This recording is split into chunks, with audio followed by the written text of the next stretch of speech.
Hey, how you guys doing? Welcome back to another episode of Soldiers Talk the Podcast. I'm your host, Staff Sergeant McPherson, and on this show we discuss military topics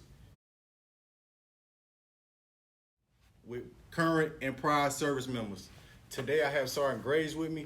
I know you guys met Sergeant Graves before, so Sergeant Graves, go ahead and kind of introduce yourself again. Hey, how's it going, everyone? My name is Sergeant Graves. I am from 601st MCAS here at 261st Medical Battalion. Just got back from our rotation, and I'm happy to share some of my knowledge with you guys. Okay, so Sergeant Graves, you guys have just got back from deployment, so like I really want to get a people basically synopsis on what does a 92 Yankee does. First of all, tell them where you went and stuff like that, sorry, and All for right. how long. So we started, so our company was basically split. Some of us went to Romania and some of us went to Poland. I had the privilege of going to Poland and staying there throughout. And then we had majority of our people that were, actually all of our people that were in Romania, they had to end up coming to Poland, and we merged our forward unit together, and we all deployed a total of 9 months. So, Okay, 9 months. yeah. Okay, so during that 9 months, okay, kind of explain to the other 92 Yankees on the process on getting ready for deployment as far as equipment goes. So, first and foremost, understanding before you deploy, the first step for a 92 Yankee, right, is understanding what equipment is staying and what equipment you're taking with you forward, what we call splitting the books. So, that process honestly took a lot of planning. I'd probably say about 3 months before we actually did the split, and it actually took me about nonstop, about 3 or 4 days of continuously splitting the books, checking to make sure that the documents were posted, and then realigning the new property book to meet the needs of my forward unit. Not to mention just splitting the books right there, understanding how important it is for basic and your operational load. I know you guys heard that term when we're doing like our CSDP, like what you need in order to deploy, and then what you need to basically sustain you for, I guess, the first week, maybe sometimes it could be 30 days. My operational load had to be a wide amount, especially for the 9 months. So I had a basic load of that would last the first month of deployment because we weren't expecting our equipment to be moved. And then I had our operational load, which sustained us throughout our whole 9 months. Okay, so for the Yankees out there who don't know as far as the operational load and the basic load we were saying, so do you remember what your the one that the load that you said to operate before the 9 months? Because you said the operational load was for the whole 9 months, right? Correct. But what about the basic load before, like, all your equipment showed up and stuff like that? So the basic load essentially is just the bare minimum equipment you need in order for you to operate. It could be considered for your class 2 equipment, your rations, pens, paper, just simple things that could either you would carry on the flight with you, or would be in a fast deployment or would be moved with you at a faster pace than you would with the rest of your connexes that probably arrive maybe 2 to 3 weeks after you've arrived on station. Okay, so he just explained as far as the basic load. So a lot of Yankees, they don't know what that is. And do you track your basic load, sorry? Roger. So you have essentially I can't think of the form right now, but what I did was I used the spreadsheet with our basic load, and I tracked how much we took, how much we gained from that basic load, and made it. And it was a living, breathing document essentially. So it's not really set by Army doctrine. It's based on your unit's needs. Me being a medical unit, me being a part of a medical unit, I needed more class 2 and rations, or class 8 than you would per se a combat or an infantry unit would need. So it just depends again on what your unit, you cater your basic load to your unit's needs. Okay, so now that he's explained the basic loads and he explained basically to some of you Yankees out there, in order to before you deploy, you would need to basically move all your equipment to an unassigned S slope. So uh, each unit should have at least 18 S slopes, right? Correct. So the 18 S slopes were important for our redeployment. So with our Alpha Alpha, that's what we used for our forward, and then you have your UIC, which are your rear UIC, which would end in the Hotel Delta, right? So for our Hotel Delta, we had already used 9 S-Looks, and then when we split the books, we had to cater those other 9 specifically to the forward equipment. Mm-hmm. So yeah, so you have to move the equipment that's going forward to its own S slope in order to split the books, right? Correct. So our commander's S-Look is completely different from the commander's S-Look that you would have for your forward equipment. So prime example, my rear S-Look, right, is Alpha 6 Lima Tango, and now our forward S-Look was Hotel Tango Papa Whiskey. So I had to ensure when I received equipment that was forward, it was in the Hotel Papa Whiskey and not get confused with the rear equipment. Okay. So we're gonna kind of let the Yankees know far as the loadout. So did you deal with any containers and like loading the equipment up in order for the equipment to get transported? Yes. So 601st MCAS had the most amount of containers that was shipped to our deployment for the operation.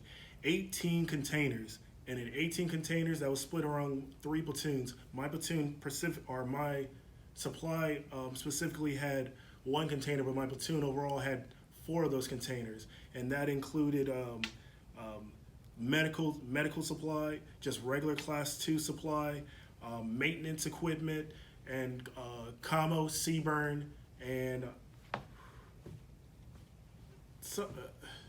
you could, and some petroleum / class 9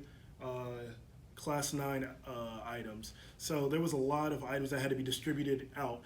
We in order to identify the equipment, it was imperative that our 1750s were to the T.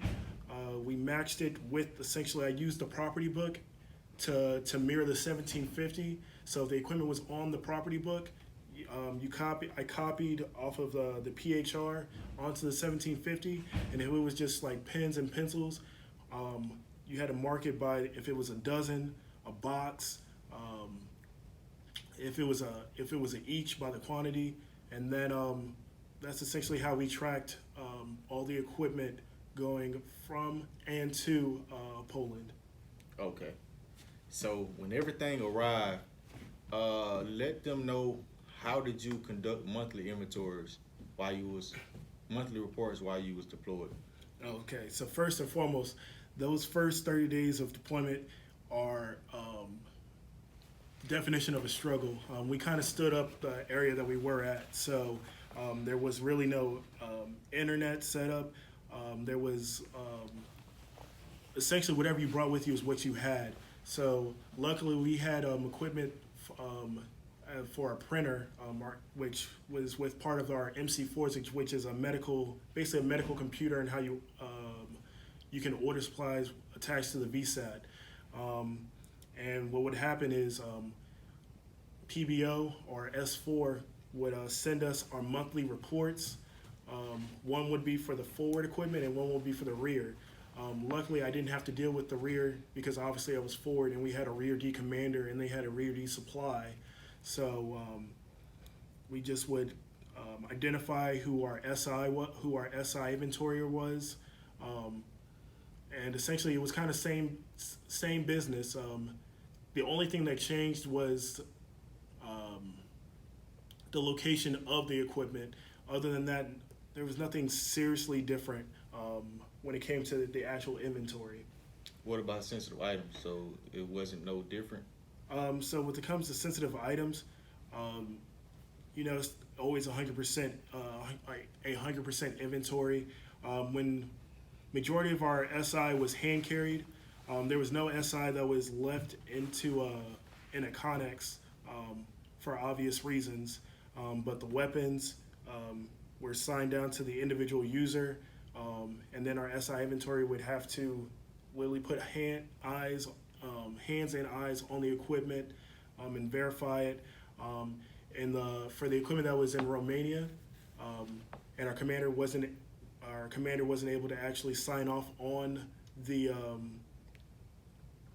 on the equipment since she wasn't able to physically see it. We had essentially two people conducting SI inventories and have an MFR basically saying that this person in Romania completed the SI and notated if there was any changes or discrepancies with the SI. Honestly, it just came down to having a good communication. So I applaud my commander, Captain K, and our XO Lieutenant Guerra for their hard work in CSTP. Yeah, cause I know y'all used to like your commander. Like she is real like anal about like her monthly reports. Absolutely. If it's the first and the reports aren't on her desk, then she's asking questions before the close of business. I don't care if it's a 4-day because we working every day out there. Yeah. So we didn't play games out there when it came to monthly reports. Mm-hmm. I will say though, the hardest part about monthly, I guess you would say it has nothing to do with the monthly reports, was what we call the comrail when it came to ordering. Unfortunately, you set up all these. We set up all these 1687s for us to have essentially an account for when it came to ordering class 2 shortages for when we did our monthly inventory, such as for our cyclic. When you do your cyclic, you go off the bomb, and if there was any new shortages reported, you order those shortages based off of if those have not been issued, or or if they haven't been received, or those are new shortages that are reported. And unfortunately, we didn't have funds, so we just notated the bombs that we had, and then when we came back to the rear, which we've been doing, preparing for our change command, we're ordering our shortages that were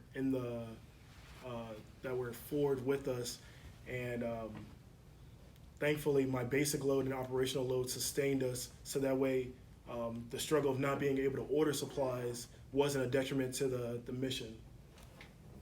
Okay. So, what about redeployment? So, I know you sent me an email trying to do 20% of the sick leave. So why did y'all want to do that? Okay, so redeployment is a struggle in its own. It's essentially the reverse cycle of what you're doing to get out the door. So first, you're merging. You're in the process of merging your books to become from the Hotel Delta and Alpha Alpha to become one. So for our process, right, we understood that a lot of the equipment that was going to be on the cyclic inventory, we wouldn't be able to see for the October/November reports as we were loading our connexes. So what we did was in September, we notified our PBO and S4, hey, for the October reports, we want to have 20% because in October, we're loading up our connexes and we're not going to be able to see the equipment that is on the cyclic inventory for November. And so that way it worked out to where we did our 20% in October, and we essentially cleared. We were cleared to not have an inventory for November when it came to cyclic. SI, we brought we hand carried all our SI. So the only difference that we did for this month that we didn't do for last was we merged our SI to our Hotel Delta, so that way there could only be one report for our sensitive items inventory. I got you. So right now we at the point where we trying to merge the books back together, right? That is correct. However, the only holdup is we're waiting on connexes to arrive, and once the connexes arrive and we do our full inventory, we'll be able to merge the books. So that probably won't happen for another, I'll say another month or two.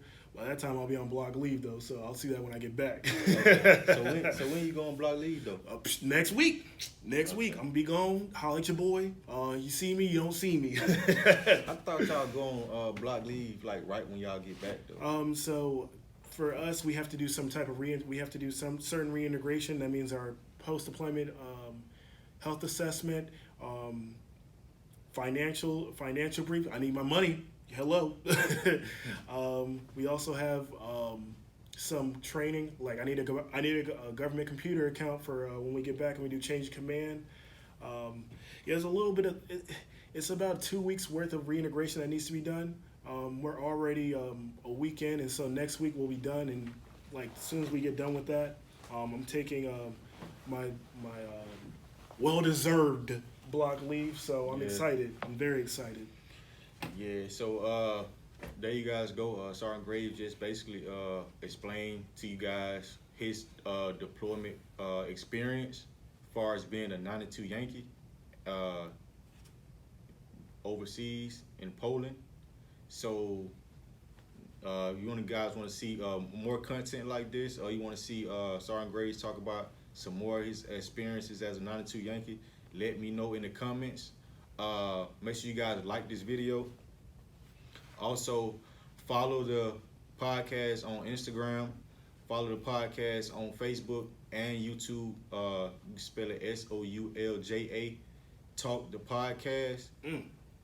And this has been another episode of Soulja Talk the podcast. And I'll see you guys in formation.